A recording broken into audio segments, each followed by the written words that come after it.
I'm Abby Young, and I'm reading a portion of the first book in the Vampire Academy series by Rochelle Mead. Later, browsing through the book written by the guy who knew Vladimir, I read, and many think it miraculous too, the power the blessed Vladimir shows over others. Maury and Danvers flock to him and listen to his words, happy just to be near him. Some say it is madness that touches him and not spirit, but most adore him and would do anything he asks.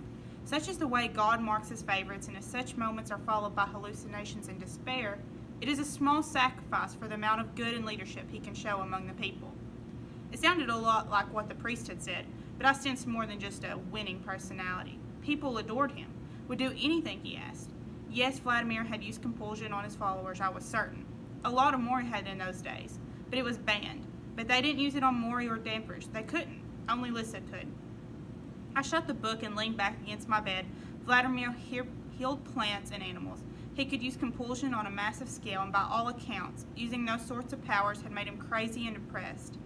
Added into it all, making it much weirder, that everyone kept describing his guardian as shadow-kissed. That expression had bugged me ever since I first heard it. You're shadow-kissed. You have to take care of her. Miss Carp had shouted those words at me. Her hands clenching on my shirt and jerking me towards her had happened on a night 2 years ago when I'd been inside the main part of the upper school to return a book. It was nearly past curfew and the halls were empty. I'd heard a loud commotion, and then Miss Carp had come tearing around the corner, looking frantic and wild-eyed. She shoved me into a wall, still gripping me. Do you understand? I knew, self-defense, that I could have possibly pushed her away, but my shock kept me frozen. No. They're coming for me. They'll come for her. Who? Lissa. You have to protect her. The more she uses it, the worse it'll get. Stop her, Rose. Stop her before they notice, and take her away too. Get her out of here. What do you mean? Get her out of, you mean the academy? Yes, you have to leave.